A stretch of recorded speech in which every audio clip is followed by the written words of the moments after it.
again, could still be up in the air whether this is the core or a side laner. And they said no to the Thams, which I believe Geek Fam should pick up here. They're gonna be resorting into a Basha and the Thumbs, yeah. No counter for the Thams. There you go. They pick it up themselves.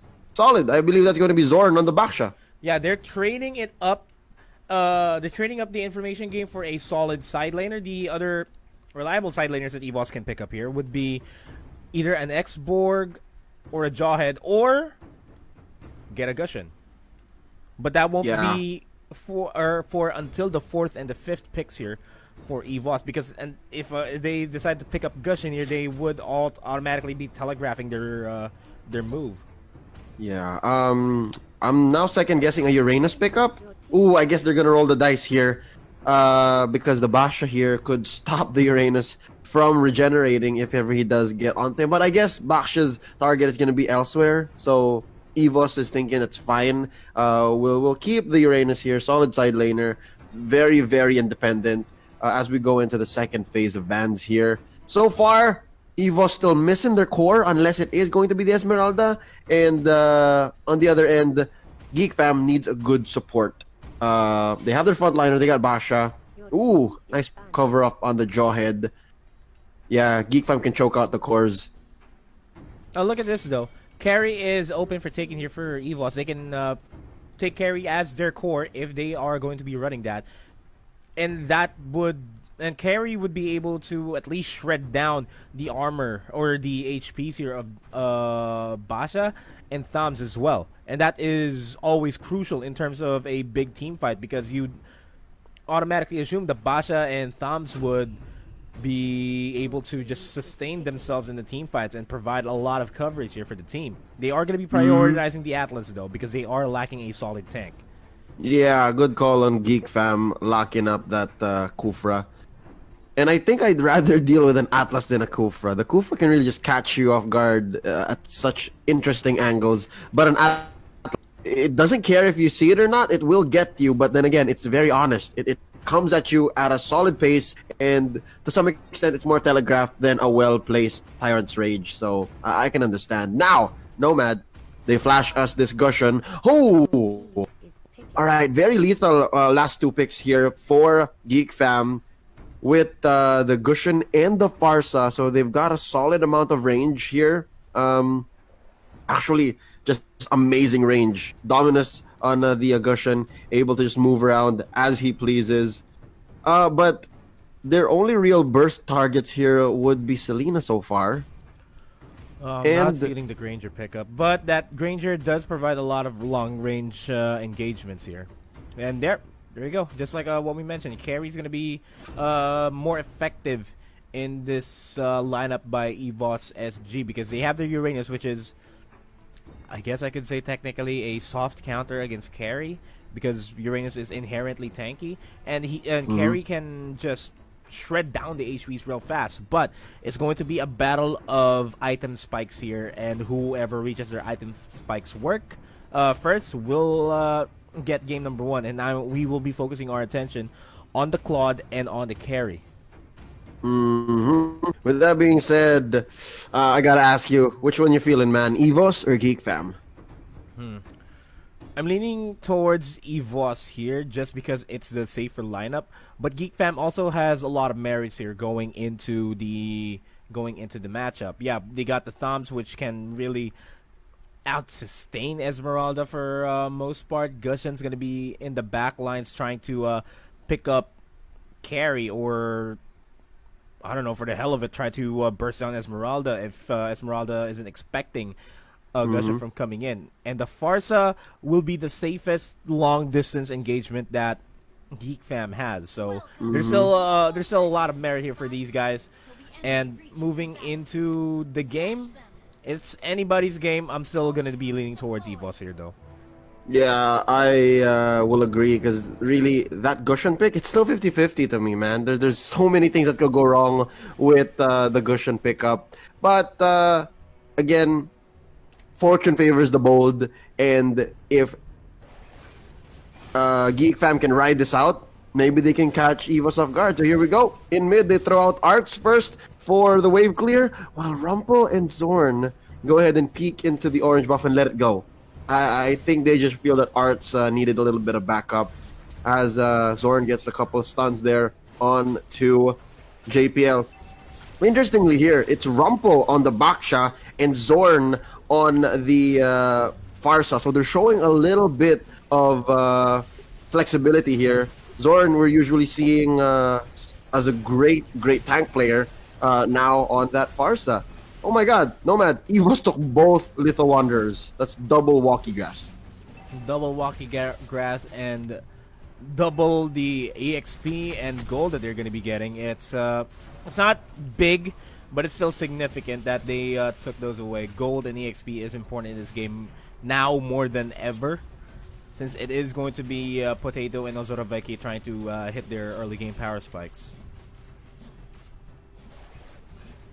You know what? Looking at it now, Ozoroveki, he wants to just... Actually, you know what? Never mind. I just noticed he was on a bounty hunter. Dominus, you're going to be seeing a lot of trouble, and he goes down in bottom. First blood, big three-man rotation. I was expecting it to be four. Usually we see four players committed to such a big move, but I guess they have other plans up top. Potato and JPL putting so much pressure on Arts. But look at this now. The fight continues down bottom.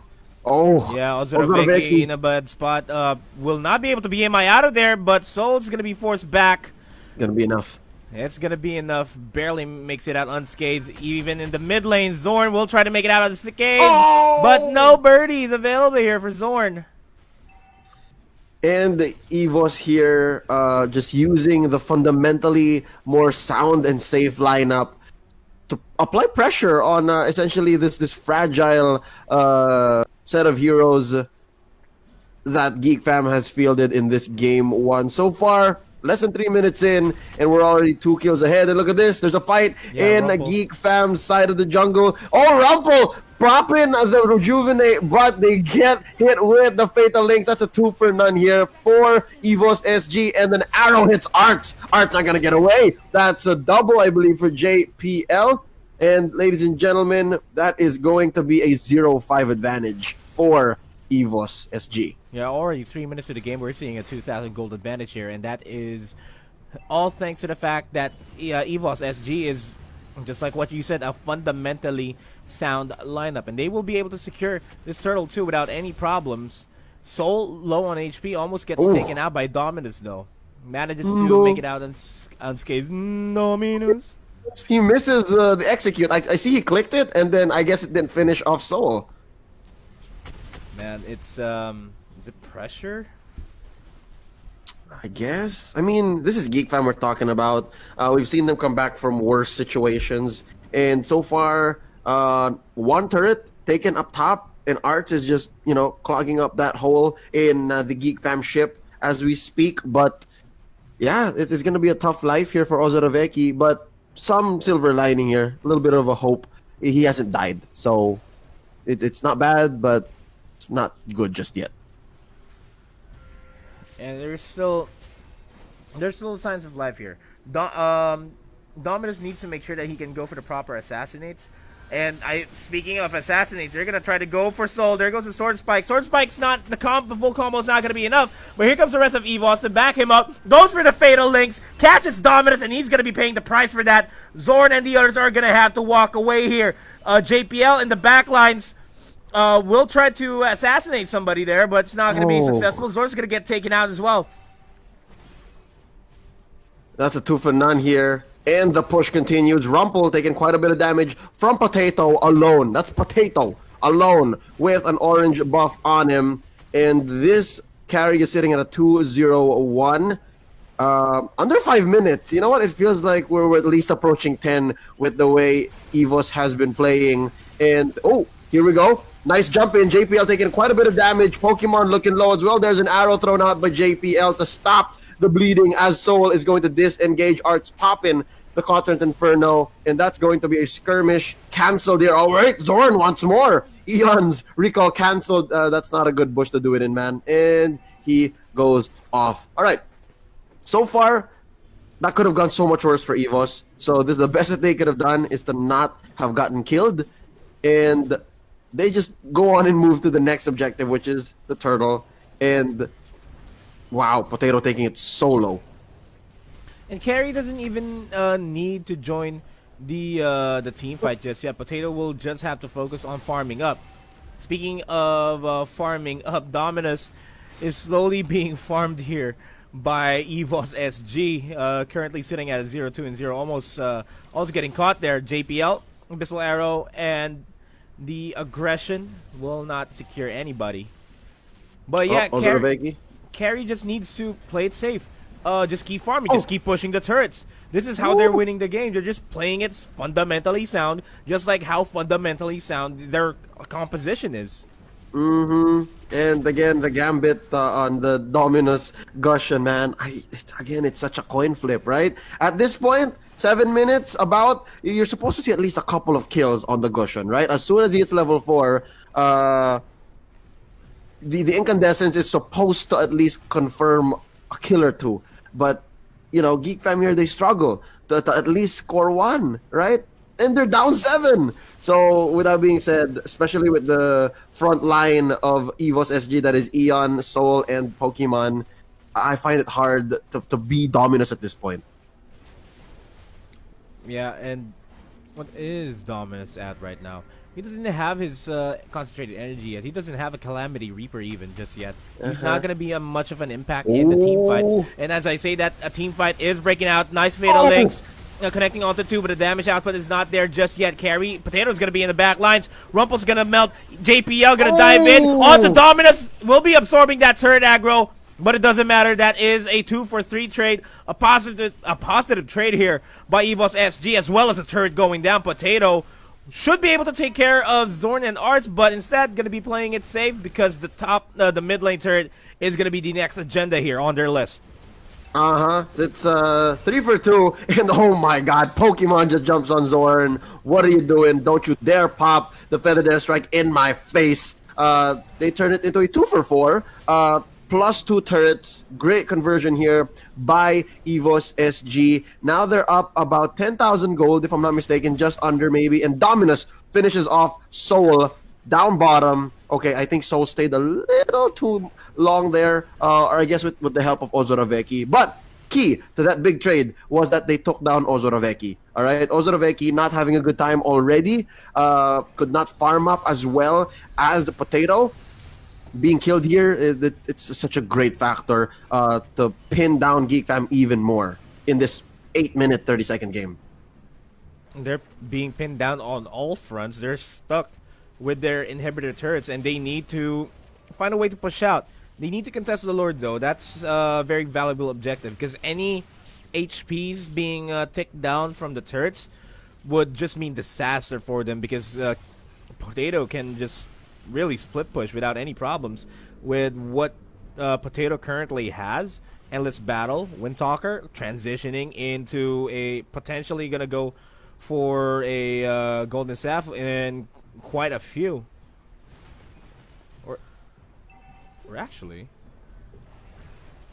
well, let's go back there.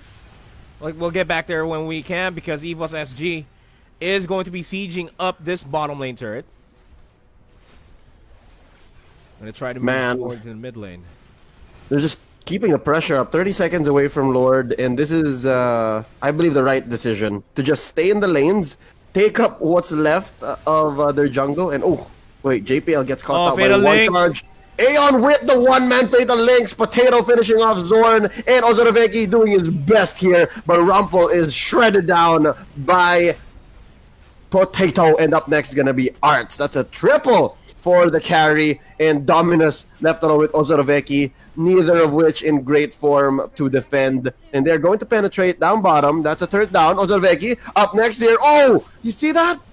Just 2 shots from Potato is going to hurt that bad. Dominus bursted down here by Pokemon, and it's over just like that, Nomad. Game 1 goes to Evos SG.